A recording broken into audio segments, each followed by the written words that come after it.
We've got Chinese trade data just coming out at the moment and looking at reaction. We've got softer numbers overall here. We're looking at August imports on the way up 0.3%. Now, we were looking for a figure of what about 1.1%. These are dollar numbers here as well. Exports on the way up 7.1%. Again, this is dollar terms. We had estimates here for a 13% increase in those exports in August. Having a look at what the reactions are on the CNH, the offshore yuan, and at the moment just seeing it 6.99, just a fraction below that perhaps psychological 7 level there as well. Let's get straight over now to Kathleen Hays, who is our global economics and policy editor.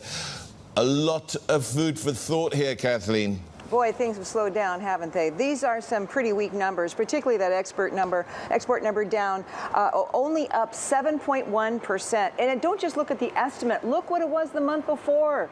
It was up 18% year over year. This is a very much weaker number. Now we know there's lockdowns going on. We know, for example, that Yiwu, it's not the hugest town in China, but it's an important distributor of toys and other goods. That has been in a lockdown. You've got global demand slowing. So these are things that are definitely hitting exports. But imports, look how much weaker they are. They were up 2.3%, now up only 1.1%. And this is what is so powerful here. Crude oil imports were down nearly 5%, 4.7%. It looks like iron ore imports were down about 3.5%, somewhere in that vicinity. So this is showing what the weakness in China's economy now is doing for the rest of the world. We've been watching these commodity prices very closely, looking for some kind of slowdown that would take some inflation pressures off the rest of the world.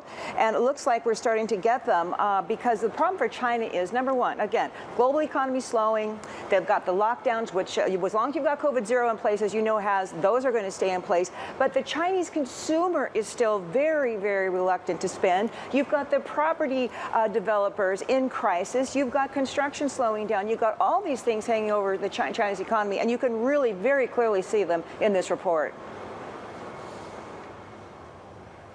Kathleen, yet another sign of a slowdown in China, and that's dragging the currency now at 6.99, ever so close to that 7 level. I mean, you got to wonder how the PBOC is looking at it right now. Well, very carefully, very closely. Are they ready to do anything? That's the big question, because to a certain extent, look, if you're going to intervene in currency markets, now, of course, they have a lot more control over the yuan than other central banks and treasuries and finance ministries have over theirs, but you don't want to do some kind of big intervention possibly when you know that you're going against a trend.